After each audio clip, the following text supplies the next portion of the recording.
আনাস ইবনে মালিক রাদিয়াল্লাহু তাআলা আনহু থেকে হাদিসটি বর্ণিত।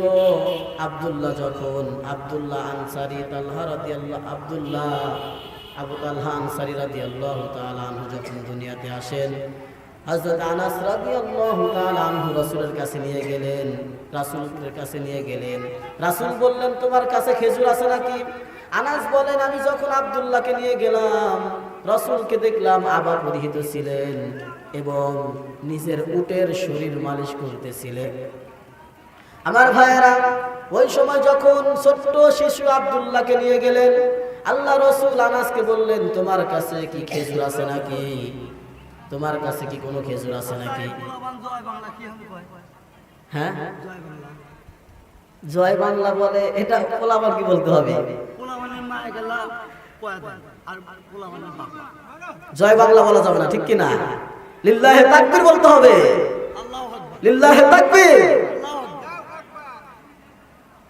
আমার ভাইয়ের আবদার, জয় বাংলা বলা যাবে, সন্তানকে শিক্ষা দিতে হবে লিল্লাহি তাকবীর, আল্লাহু আকবার। আমার ভাইরা, যে কথাটা বলতেছিলাম, সন্তান যখন দুনিয়াতে আসবে তাহনিক করাবেন। তো আনাস রাদিয়াল্লাহু তাআলা আনহু যখন ছোট্ট শিশুকে রাসূলের কাছে নিয়ে গেলেন, রাসূল বললেন, তোমার কাছে কি কোনো খেজুর আছে নাকি? আনাস রাদিয়াল্লাহু তাআলা আনহু পকেট থেকে কয়েকটি খেজুর বের করে দিলেন। আল্লাহ রাসূল খেজুরগুলো মুখের মধ্যে নিলেন এবং চাবিয়ে সুন্দর করে লালা সহকারে খেজুরের রস আব্দুল্লাহর মুখে ঢুকিয়ে দিলেন। সুবহানাল্লাহ। আমার ভাইরা, এই হাদিস দ্বারা আমরা বুঝে নিলাম যে তাহনিক করাতে হবে। তাহনিক করাবেন আল্লাহওয়ালা ব্যক্তির দ্বারা। আমরা যে ভাত মুখে দেওয়ার অনুষ্ঠান করি সমাজের মাঝে, এই নিয়মটা চালু আছে।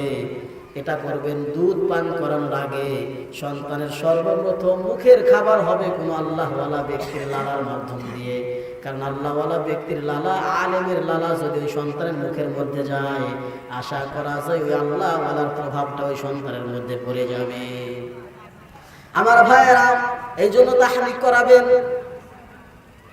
সন্তান হলেই কোন আলেম অথবা আপনার দিক থেকে যে ব্যক্তি ভালো, তাকে নিয়ে যাবেন। দুধ পান করার আগে এই কাজটা করবেন।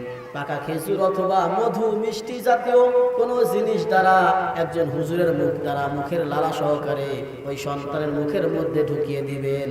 কারণ ওই হুজুরের মুখের বরকত আছে না নাই?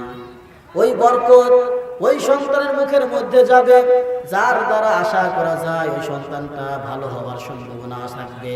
এই জন্য এই তিনটা কাজ করবেন। এক নাম্বার হলো সংবাদ পৌঁছে দিবেন, দ্বিতীয় নাম্বার গোসল করাইবেন, তৃতীয় নাম্বার হলো তাহনিক করাবেন, চতুর্থ নাম্বার হলো মায়ের বুকের দুধ পান করাবেন।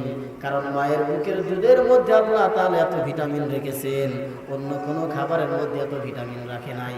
আমরা যে সন্তানদেরকে টিকা দেই কি দেই না? আল্লাহ রাব্বুল আলামিন মায়ের বুকের সর্বপ্রথম শাল দুধটাকে আল্লাহ তাআলা প্রাকৃতিক টিকা হিসেবে ফ্রি করে দিয়েছেন। জোরে বলুন সুবহানাল্লাহ।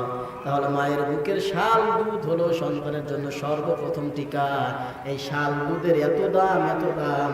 আল্লাহ রাসূল বলেন যে একজন সন্তান যদি তার গায়ের চামড়া কেটে মায়ের পায়ের স্যান্ডেল বানিয়ে দেয়, এরপরে ওই এক ফোঁটা শাল দুধের ঋণ কখনো শোধ করতে পারবে না। মায়ের এক ধার দুধের দাম কাটিয়া গায়ের চাম। মায়ের এক ধার দুধের দাম কাটিয়া গায়ের চাম। পাপস বানাইলেও ঋণের শোধ হবে না। এমন দরদি ভাবে কেউ হবে না আমার মা গো। এমন দরদি ভাবে কেউ হবে না আমার মা গো। মায়ের এক ধার দুধের দাম কাটিয়া গায়ের চাম। মায়ের এক ধার দুধের দাম গো।